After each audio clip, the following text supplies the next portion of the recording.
সময় কম কিন্তু কিছু অন্যরকম চটপটা খেতে ইচ্ছা করছে, তাহলে চলুন চটজলদি এই টিফিনটি রেডি করে নেওয়া যাক। নমস্কার বন্ধুরা, কাজল ভিলেজ কিচেনে সকলকে স্বাগত জানাই। রোজকার মতো আজও রান্নাঘরে চলে এলাম। আজকের রেসিপি প্রথম থেকে লাস্ট পর্যন্ত দেখতে থাকুন, আশা করছি ভীষণ ভালো লাগবে। তো চলুন তাহলে শুরু করা যাক। তার জন্য এখানে একটা কড়া গরম হতে বসিয়ে দিয়েছি। কড়ার মধ্যে দিয়ে দেব 2 চামচের মতো সাদা তেল।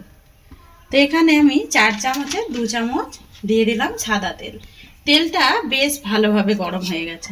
এখানে আমি কয়েকটা উপকরণ নিয়েছি, যেমন ধরুন এখানে নিয়েছি আমি একটা পেঁয়াজকে এইভাবে টুকরো করে কেটে নিয়েছি, কাঁচা পাকা লঙ্কা কুচিয়ে নিয়েছি, এখানে একটা গাজরকে গ্রেট করে নিয়েছি ছোট গ্রেটারের সাহায্যে। 3টে উপকরণকেই আমি এর মধ্যে দিয়ে দেব। সমস্ত উপকরণগুলোকে একটু নেড়ে দেব, আর এই সময় গ্যাসটাকে আস্তে রাখতে হবে। এই সবজিগুলোকে এমনভাবে নাড়াচাড়া করতে হবে ভাজা হয়ে যাবে, কিন্তু এর মানে পোড়া একটা যে বা কালার হয়ে যায় সেই রংটা আসবে না। সমস্ত উপকরণগুলোকে বেশ 1 মিনিট মতো নাড়াচাড়া করে নিলাম। সমস্ত পেঁয়াজগুলো একেবারে নরম হয়ে গেছে, কিন্তু এর রং যায়নি। এইটা একদম একটু আস্তে আস্তে এই রান্নাটা করতে হবে। আর এই টিফিনটা সন্ধ্যাবেলায় দারুণভাবে ছেলেরা বাচ্চা থেকে বড় সবাইরই কিন্তু পছন্দ হবে। এবারে এই সবজিগুলোকে আমি সাইডে সরিয়ে দেব। এখানে নিলাম একটা ডিম, এই ডিমটাকে সাইডে ভেঙে নেব। তোমরা চাইলে এখানে কিন্তু এই পুরটা চিকেনেরে করতে পারো, আমি এখানে ডিমের পুর করছি। আর অথবা নিরামিষও কিন্তু বাঁধাকপি বা সবজি টবজি দিয়েও তোমরা রেডি করে নিতে পারো। এবারে দিয়ে দেবো এর মধ্যে স্বাদ মতো লবণ। তো আমি একেবারেই লবণটা দিয়ে দিচ্ছি। সমস্ত জায়গাতেই আমি দিয়ে দিলাম লবণ। এবারে দেব 1/2 চামচের মতো গোলমরিচ গুঁড়ো। গোলমরিচ দিলে টিফিনটা খেতে কিন্তু ভীষণই টেস্ট হবে। এবারে এই গাটা যখনই শুকিয়ে আসবে, মানে ডিমটা যখনই এরকম গাটা শুকিয়ে আসবে, তখন আমরা এইভাবে একটু নাড়াচাড়া করে নেব। এইদিকে হালকা কয়েক সেকেন্ডের মধ্যেই কিন্তু ডিমটা এদিকে একেবারেই শুকিয়ে এসেছে। এইভাবে সাইডে রেখে একটু নেড়ে নেব। সমস্ত উপকরণগুলো বেশ শুকিয়ে এসেছে। এবারে আমি উপকরণগুলোকে একসঙ্গে মিশিয়ে নেব। আজকে টিফিনের রেসিপি আপনাদের কিরকম লাগছে অতি অবশ্যই কমেন্ট করে জানাবেন। আর এইটা ভীষণই তাড়াতাড়ি হয়ে যায়, খেতে খুবই ভালো লাগে। তো প্রথম থেকে লাস্ট পর্যন্ত দেখার অনুরোধ রয়েছে। সমস্ত উপকরণগুলোকে বেশ আমি লো টু মিডিয়ামে সমস্ত উপকরণ ভেজে নিয়েছি।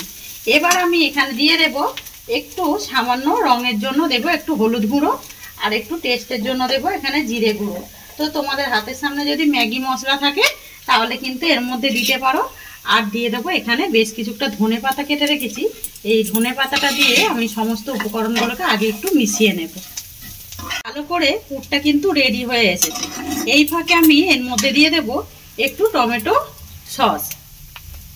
তো তোমাদের হাতের সামনে যদি টমেটো সস না থাকে তাহলে কিন্তু তোমরা একটু টমেটোও দিতে পারো, অথবা না দিলেও কিন্তু হবে। এবারে টমেটোটা সসটা দিয়ে খুব ভালো করে আমি মিশিয়ে নেব পুরের সঙ্গে বা ডিমের সঙ্গে।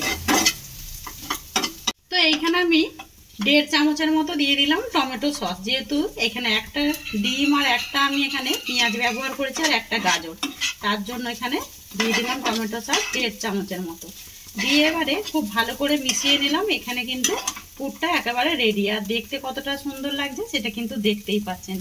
এইটা ওই জন্যই বললাম না, ছোট থেকে বড় হাতের সামনে যখন কিছুই থাকবে না এইভাবে যদি তৈরি করে দাও সবাইরই কিন্তু পছন্দ হবে। এবার আমরা গ্যাসটাকে অফ করে দেব। অপরদিকে আমি সকালে বেশ কিছুটা আটা মাখা বেঁচে গেছিল, একটু বড় করে বেশ রুটিগুলোকে এইভাবে আমি করে নিয়েছি। আর রুটিগুলো একটু পাতলা করেই করেছি, কিন্তু দেখতেই পাচ্ছ আঙুলগুলো কিন্তু পেছন দিক থেকে দেখা যাচ্ছে। এইভাবে একটু পাতলা করে রুটিগুলো গড়ে নিতে হবে। এবার আমি এই রুটিগুলোকে এইভাবে মাঝ বরাবর ঠিক আগে একটু ফোল্ড করে নেব, নিয়ে একটা ছুরি দিয়ে এইভাবে কেটে নেব। আমি সুন্দর করে পিস করে এইভাবে কেটে নিয়েছি।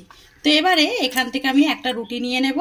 এইদিকে যে পুরটা রেডি করেছিলাম এই পুরটা আমি নিয়ে ঠিক এখানে দিয়ে দেব। এই সাইড দিয়েই দিতে হবে। তো একটু বেশি করে এই পুরটা দেবো, তাহলে কিন্তু খেতে ভালো লাগবে। আর যদি বাচ্চাদের জন্য করো তাহলে কিন্তু এখানে কাঁচা লঙ্কাটা বাদ দিয়ে এই টিফিনটা করে নেবে। এবার আমি এইটাকে আগে মুড়ে নেব। এবারে এইটাকে এইভাবে সুন্দর করে আমি সাইড দিয়ে রুটিটাকে মুড়ে নেব।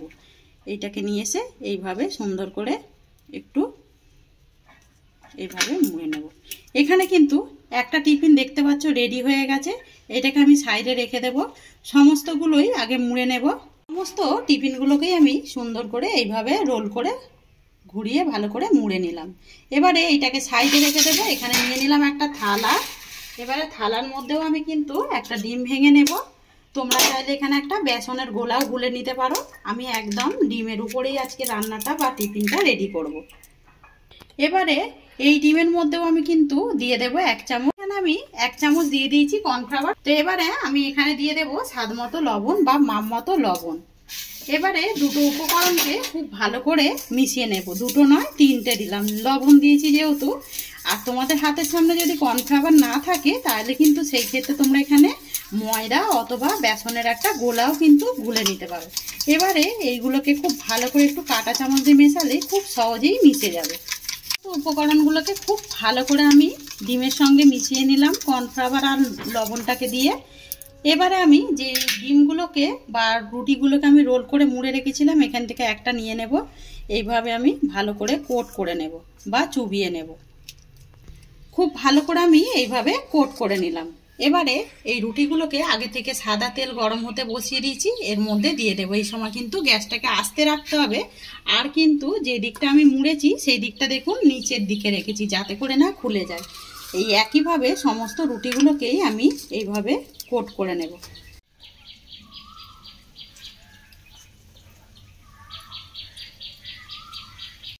সমস্ত রুটিগুলোকেই আমি দিয়ে দিলাম। এবারে লো টু মিডিয়ামে হালকাভাবে আগে একটু ভেজে নেব। এর মধ্যেই দেখবে এইগুলো কিন্তু এইভাবে নাড়ালে একদম সহজেই উঠে যাবে। এবার আমি অপর পিঠটা এইভাবে আমি উল্টে দেব। কতটা সুন্দরভাবে টিফিনগুলো রেডি হচ্ছে দেখুন। আর বললাম না, খেতে বাচ্চা থেকে বড় সবাই কিন্তু পছন্দ হবে।